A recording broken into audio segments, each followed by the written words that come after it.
सबसे पहले मैं 3 दिन एडमिट हुआ था हॉस्पिटल में। अचानक से तबीयत खराब हुई थी। अभी मेरी तबीयत अच्छी हो गई है। 3 दिन में तबीयत अच्छी हुई है। कई लोगों ने चिंता जताई थी। वहाँ मेरे पास भी मैसेज आते थे गांव से और लोगों से। हमारे गृह मंत्री सुशील कुमार शिंदे, उन्होंने भी चिंता जताई थी। हमारे मुख्यमंत्री, उन्होंने भी चिंता जताई थी। मैं उनको बोला कि कोई चिंता नहीं करना। तो पहले तो अभी मेरी तबीयत ठीक हो गई है। अभी मुझे 30 जनवरी से पूरे देश का दौरा करना है और देश के लोगों को जगाना है। उसके पहले मैं 12 जनवरी स्वामी विवेकानंद जयंती के अवसर पर रालीगंज सिद्धि में एक दफ्तर बनाया है। मुझे एक अवार्ड मिला था 35 लाख रुपए का। वो दफ्तर के लिए मैंने दे दिया और उससे एक अच्छा दफ्तर बन गया है। उसका ओपनिंग भी करूंगा और 1000 युवक वहां बुलाऊंगा देश के हर एक हिस्सों से। जो विवेकानंद जी कहते थे कि मुझे 100 जवान मिल गए तो मैं देश का चित्र बदल दूंगा। मुझे पता नहीं कितने मिलेंगे, लेकिन कोशिश करना है 1000 युवकों को बुलाकर ये देश को बदलने की एक प्रतिज्ञा करनी है हम कि आज के देश की स्थिति देखकर हम सबको ये अनुभव हो रहा को क्या इसीलिए भगत सिंह, सुखदेव, राजगुरु ने अपना बलिदान किया था। आज गरीब और अमीर का फैसला बढ़ रहा है। गरीब लोगों के अपना जीवन जीना मुश्किल हो रहा है। तो ये प्रश्न है, इसलिए मैं 12 तारीख को रालीगंज सिद्धि में 1000 स्टूडेंट को, मतलब युवकों को वहां बुलाकर एक प्रतिज्ञा हम लोग कर लेंगे कि इस देश को बचाने के लिए हम कोशिश करना है। दूसरी बात है कि देश में घूमकर हम पूरी देश की जनता को जगाना है, क्योंकि इस देश का इतिहास है। आज तक राजनीति से इस देश के लिए उज्जवल भविष्य मिला नहीं है, लेकिन आजादी से पहले और आजादी के बाद राजशक्ति पर जनशक्ति का अंकुश निर्माण होकर कई बदलाव लाए हैं देश में। तो जनशक्ति का दबाव निर्माण करना ये हमें बहुत महत्वपूर्ण लगता है कि राजशक्ति, आजादी का अर्थ स्वराचार लगाकर चलने वाली राजशक्ति, उस पर जनशक्ति का दबाव निर्माण करना, ये अभी समय की पुकार है। ये सोचकर हम देश में लोगों को जगाने का एक प्रयास करेंगे।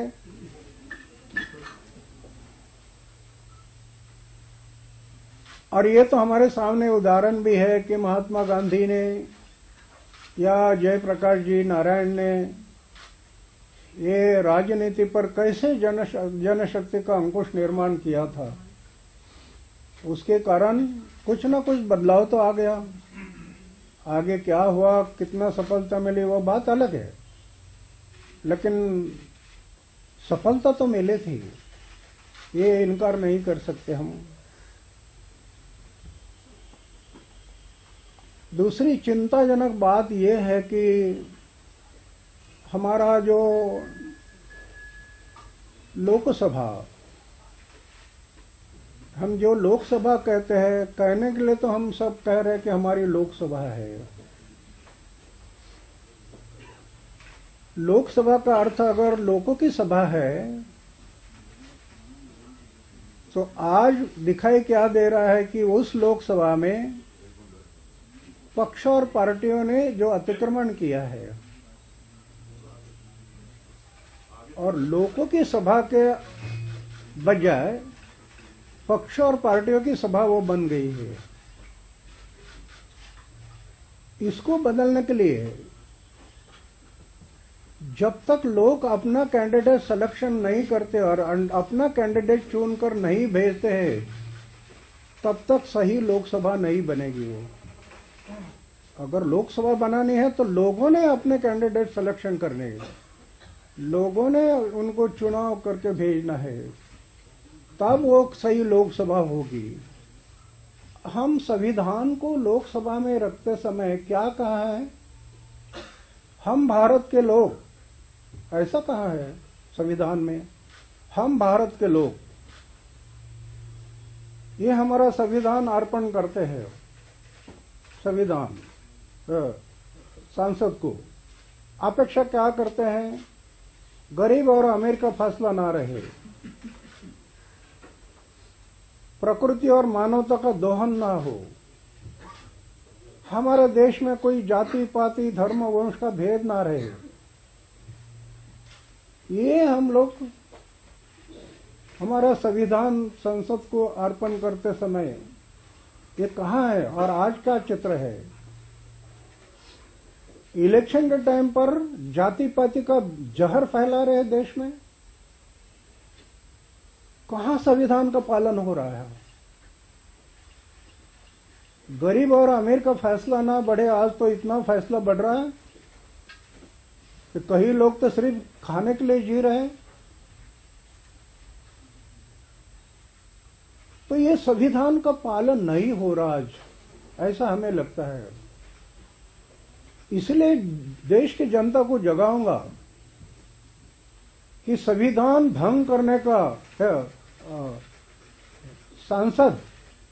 संसद को भंग करने का समय आ गया। अभी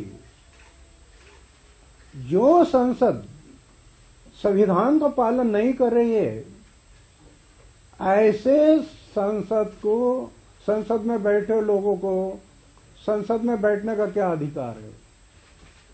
ये मैं धाड़स करता हूं बोलने के लिए, लेकिन वस्तुस्थिति है ये।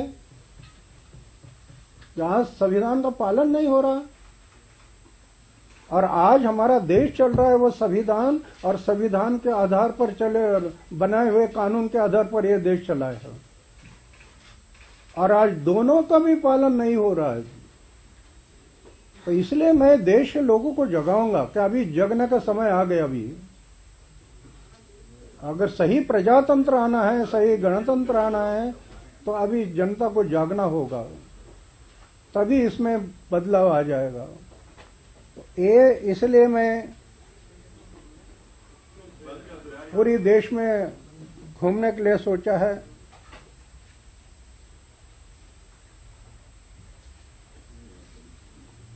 और मैं और भी लोगों को ये जोड़ने का कोशिश करूंगा।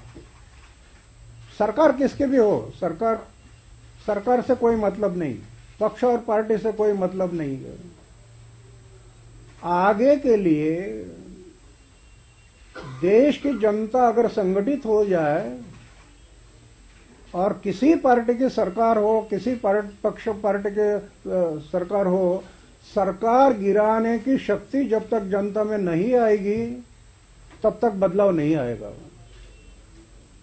सरकार सिर्फ एक ही बात के लिए डरती है, गिरने से, और वो गिराने की शक्ति जब तक जनता में नहीं आएगी तब तक बदलाव नहीं आएगा। वो प्रयास करना है, कहां तक सफलता मिलेगी मुझे पता नहीं। एक बात तो मैं हमेशा सोचते बैठता हूं कि मंदिर में सोने वाला एक फकीर, जिसके पास धन नहीं, दौलत नहीं, सत्ता नहीं, पैसा नहीं, कुछ नहीं, फिर भी देश की इतनी जनता खड़ी होती है, इसके पीछे क्या गमक है? ये मेरे सामने भी प्रश्न है, लेकिन इसका जवाब मेरे पास भी नहीं है। तो मैं इन बातों के लिए सोच रहा हूं। अभी देश का जो टूर करना है, पूरे जिस देश में घूमना है, वो इसलिए सब लोगों को जगाने का एक प्रयास करूंगा। मैं जगाते समय अभी हम सिर्फ जंतर मंतर और रामलीला इसको नहीं सोचेंगे। ये लड़ाई आगे 20-25 साल की लड़ाई करनी है। ये सिर्फ 2014 तो अभी तो जन लोकपाल तो रखा है उन्होंने, अभी उसके बारे में मैं स्टडी कर रहा हूं, अभी मैं स्टडी नहीं किया हॉस्पिटल में एडमिट होने के कारण, लेकिन क्या है उसमें देखेंगे। अगर वो भी जो जन लोकपाल का बिल रखा है वो सही नहीं होने से फिर से हमारा आंदोलन शुरू होगा। एक बात यह है, जन लोकपाल के साथ साथ करप्शन मूवमेंट जो है, इस देश का करप्शन अगर मिटाना है तो सिर्फ जन लोकपाल इतने से काम पूरा नहीं होगा। राइट टू रिजेक्ट, आज जो गुंडा लोग अंदर जा रहे हैं विधानसभा और लोकसभा में, उनको रोकने के लिए राइट टू रिजेक्ट, ग्राम सभा को पूरे पावर, डिसेंट्रलाइजेशन, सत्ता का विकेंद्रीकरण होकर वो सत्ता जब तक जनता के हाथ में नहीं आएगी तब तक सही बदलाव नहीं आएगा। 26 जनवरी 1950 में प्रजासत्ताक मनाया, उस दिन जनता इस देश के मालिक बन गई, सरकारी तिजोरी उनकी है। सरकारी तिजोरी में जमा होने वाला पैसा जहां जहां खर्चा होता है वो जनता का पैसा है। और प्राकृतिक संपदा जो हमें दिखाई दे रही, सब प्राकृतिक संपदा ये जनता की है। ये दोनों का प्लानिंग करते समय, विधानसभा हो लोकसभा हो, इनका प्लानिंग करते समय मालिक जब जनता है तो उनकी राय लेकर अपने निर्णय लेना चाहिए। उनको तो दूर किया है और उधर बैठकर, संसद में बैठकर तय करते हैं कि ये कंपनी आने वाली है विदेश से, उसके लिए इस स्टेट में, इस जिला में, इस गांव में इन किसानों की जमीन है वो लेनी है, और उधर बैठकर सुझाव लेते हैं। अरे जमीन उनकी है, मालिक वो है, प्राकृतिक संपदा उनकी है, और संसद में बैठकर आप तो सेवक है, सब मालिक तो वो है। तो जो भी डिसीजन लेना है मालिक को पूछकर लेना चाहिए। ये है लोकशाही, ये है गणतंत्र, ये प्रजातंत्र है। तो इसलिए अभी आगे के लिए यदि लोगों को हम एक जगाने का प्रयास करेंगे कि संसद में बैठकर विदेशी कंपनियों को यहां बुलाकर अपने मर्जी से किसानों की जमीन जबरदस्ती से छीनना हर राज्यों में शुरू हो गया, और जमीन नहीं दिया तो लाठी चलाते, डंडे चलाते, डंडे से काम नहीं हुआ तो गोली चलाते हैं। लोकशाही में अंग्रेजों के हुक्मशाही और हम में क्या फर्क है? इसलिए हम एक ही पर्याय हमारे सामने दिखाई दे रहा, वो यही है कि जनता को जगाना। जितनी जनता जागरूक होगी उतना लोग खड़े हो जाएंगे, और आजादी का अर्थ स्वराचार लगाकर चलने वाले लोग हैं, उन पर जनशक्ति का अंकुश निर्माण करना, यही हमारे सामने जो पर्याय दिखाई दे रहा। आज तो वास्तव में मैं प्रेस नहीं बुलाई थी, लेकिन मुझे पता नहीं ये कौन कैसे किया है।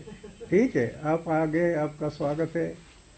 मेरी विनती है हम सब मिलकर, क्योंकि हमारा आंदोलन आप लोगों ने तो बढ़ाया है, नहीं तो मेरे जैसे एक फकीर आदमी क्या कर सकता है। घर घर में ये आंदोलन गया है।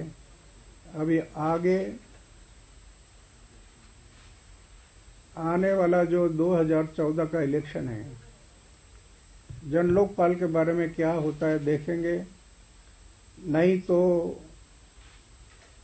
2014 के इलेक्शन में जन लोकपाल को पूरा करने के लिए हो सकता है एक आंदोलन फिर से करना पड़ेगा, और उसके बाद 20-25 साल की जो लड़ाई परिवर्तन की, फिर किसानों के प्रश्न है, मजदूरों के प्रश्न है, ये प्रश्नों को लेकर 20-25 साल ये लड़ाई लड़नी है। समविचारी लोगों को इसमें जोड़ना है, ये जोड़कर हम आगे बढ़ना है।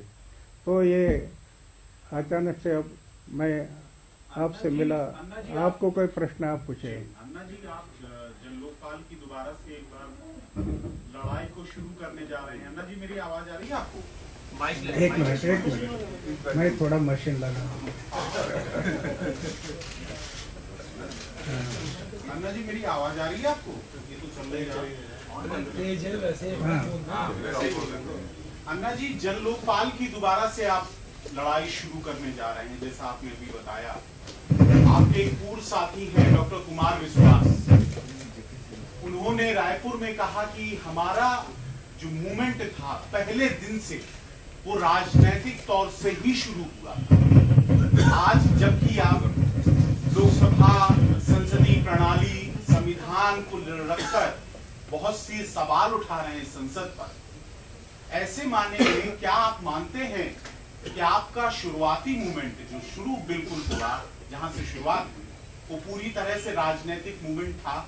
आप ऐसा मानते हैं? मैं अपने लाइफ में, पूरे जीवन में और पूरे गांव ने मेरे ऊपर विश्वास किया है, लेकिन मेरे जीवन में एक भी आदमी को मैं आज तक नहीं बताया कि वोटिंग किसको करना। तो मैं कैसे कर सकता हूँ राजनीति के बारे में, जब मेरे जीवन में कभी मैं अभी तक किसने बताना है कि अन्ना ने मुझे बताया था कि इनको वोटिंग करो, मैं नहीं किया, इसलिए मेरा विश्वास नहीं है। अगर मेरा विश्वास होता राजनीति में तो आज का बात छोड़ो, जब मैं काम में शुरुआत किया तो पंचायत के इलेक्शन में खड़ा होना था, सोसाइटी के इलेक्शन में खड़ा होना था, जिला परिषद के इलेक्शन में खड़ा होना था, लेकिन पहले से मैं तय किया कि राजनीति पर मेरा भरोसा नहीं, क्योंकि सत्ता से पैसा और पैसा से सत्ता, इसके पीछे राजनीति घूम रही है। आज एक ही पर्याय है, राजनीति पर जनशक्ति का अंकुश निर्माण करना।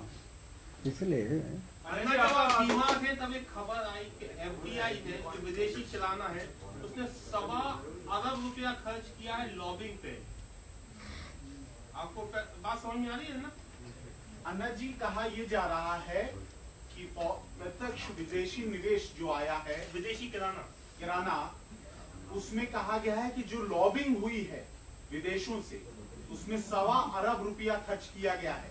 यह भी खबर आई है और कल हंगामा भी हुआ था संसद में। क्या कहेंगे?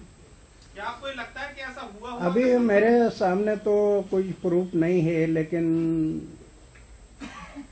मैं ऐसे मानता हूं कि जहां धुआं निकलता है वहां अग्नि होता ही है। धुआं निकल रहा है ना, तो अग्नि है उधर। मुझे पता नहीं है, मेरे पास सबूत नहीं है, लेकिन एक बात को मैं हमेशा सोचता हूँ कि ये विदेशी कंपनी आएगी, यहाँ सब दुकानें लगाएंगे, सामान हमारा है, प्रॉपर्टी हमारी है, कुछ लोग वहां से आएंगे, वहां काम करने वाले भी लोग हमारे हैं। तो सरकार इस बात को क्यों नहीं सोचती कि क्यों उनको बुलाते हैं, हम लोग क्यों नहीं चलाते हैं? सब किसानों का सामान हम खरीद करने वाले हैं, अच्छा दाम मिलने वाला है, तो हम क्यों नहीं करते? इसका मतलब ये है कि कुछ न कुछ तो गड़बड़ी नजर आती है। अन्ना जी, एक सवाल और है। यहाँ पे जब आप देश के किसी और हिस्से में होते हैं तो कुछ अलग तरह के बयान आते हैं कि आप अरविंद के पक्ष में प्रचार करेंगे, अरविंद की पार्टी को सपोर्ट करेंगे। फिर कहीं और शहर में होते हैं तो वहाँ कहते हैं कि नहीं, अरविंद सत्ता का लालची है, मैं उसकी पार्टी को सपोर्ट नहीं करूंगा। तो आखिर सच क्या है? क्या अन्ना अरविंद के साथ है या नहीं है? और अरविंद के बारे में अन्ना हजारे जी की सोच क्या है? क्या पार्टी को वोट? मैं पहले से भी किसी पक्ष और पार्टी के साथ नहीं था, आज भी नहीं है। अरविंद के बारे में मुझे कुछ कहना नहीं। अन्ना, एक सवाल ये है कि कुछ वॉलंटियर्स जब मीटिंग हुई थी कुछ दिन पहले, तो खोकर साहब और रफीक साहब से नाराज दिखे थे और कहा यह गया था कि उन्हें हटाने की बात भी कही गई थी कोर कमेटी से। ऐसी कोई खबर आपके पास है? क्या है? जी करने का दीजिए जरा मैसेज। ये कह रहे हैं कि अन्ना जी, आपकी जो वॉलंटियर्स की मीटिंग हुई थी उसमें वॉलंटियरची मीटिंग झाली होती, कर्नल खोकर आणि राकेश रफी बोलून त्यांना तुम्ही बाजूला करणार होतं का असे विचार? त्यांना बाजूला करणार होतं का असे विचार? कोणला? राकेश रफी आणि कर्नल खोकर त्यांना तक्रारी होती। नहीं, ऐसा कोई मेरे पास तो रिपोर्ट नहीं है कि बाजू में करो, जोड़ो। मैं इस विचार का है कि आज के जो वॉलंटियर्स है या आज में दफ्तर में काम करने वाले लोग हैं, मेरे विचार ये है, ये अन्ना हजारे की मूवमेंट नहीं है। जिनको लगता है मेरे देश की सेवा करने, मुझे मेरा देश संकट में है, उसको निकालना है, ऐसे लोगों ने इसमें जुड़ना है। मैं तो ये सोचता हूँ किसी को पसंद नहीं तो सब निकल जाओ। अन्ना हजारे पहला अकेला चलो रे, अकेला चलते आया, कारवा बनते गया, जनता जुड़ते गई, एक दिन वो आ जाएगा, अकेला चलते रहोगा, मैं तो कभी रुकने वाला नहीं। तो ये बात बराबर नहीं। मैं हर एक को बताता हूँ कि अन्ना हजारे के मोमेंट नहीं है, आना आइए, जाना जाइए, कोई जरूरत नहीं। अन्ना आपका देश अरविंद ने कहा है कि अन्ना हमारे साथ जरूर जुड़ेंगे, उनका विश्वास है कि आप उनके साथ आएंगे, इसमें क्या बोलेंगे? अरविंदचं म्हणणं आहे की परत आमच्या बरोबर आपण जुळणार म्हणून. अरविंदचं म्हणणं आहे की आपण परत काही कालावधीनंतर आमच्या बरोबर जुळताल. अरविंदचं म्हणणं आहे आपण काही कालावधीनंतर आमच्या बरोबर येताल परत.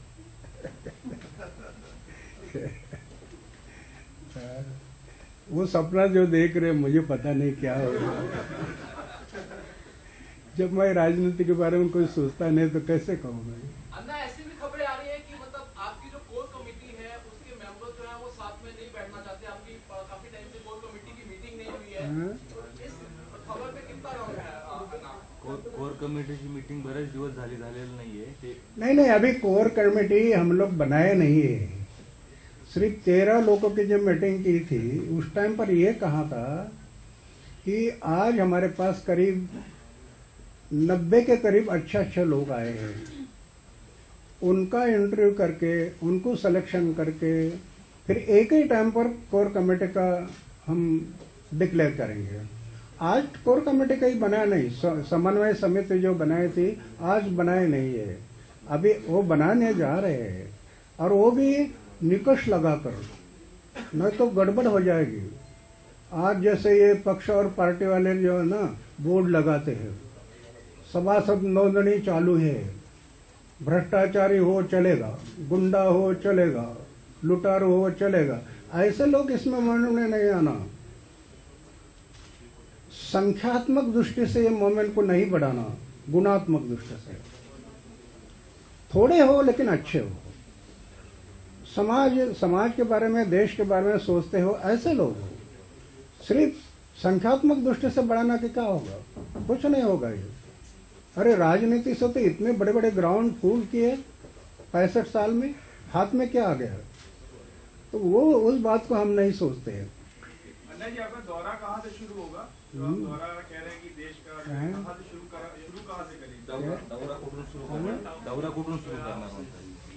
अभी तो पहले टूर मेरा बिहार में गांधी मैदान से शुरू होगा 30 जनवरी से, और उसके पहले मैं 1000 युवकों को रालीगंज सिद्धि में देश के हर हिस्से से बुलाऊंगा और उनको भी ये बात कहूंगा कि अपने अपने राज्यों में जाकर ये टूर में जितने लोग शामिल हो सकते होइए, ये उनको भी आह्वान करूंगा और अपने अपने जगह पर जनसंगठन बढ़ाने का कोशिश करना। उसकी क्राइटेरिया क्या होगी, निकष क्या होंगे, वो हम उनको बताएंगे कि ये निकष हो, ये निकष पर अगर उतरता है तो ले लो, नहीं उतरता मत ले लो। हमने आपसे जब आप दिल्ली आए थे लास्ट टाइम, हमने पूछा था कि अगर अरविंद खड़े होंगे तो आप उनको सपोर्ट करेंगे या नहीं।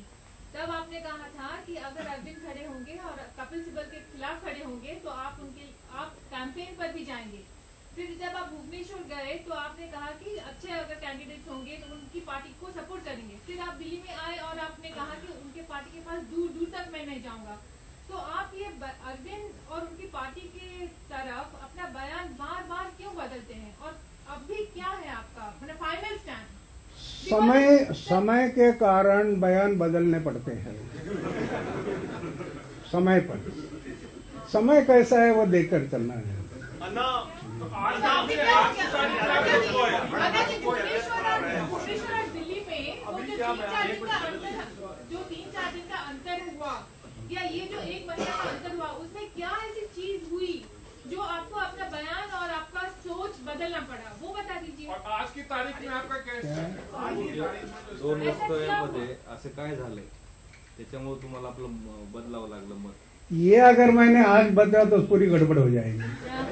Sorry we close now. Anna ji, पारदर्शिता तो यही है कि आप बताएं जनता को नहीं, समय आने पर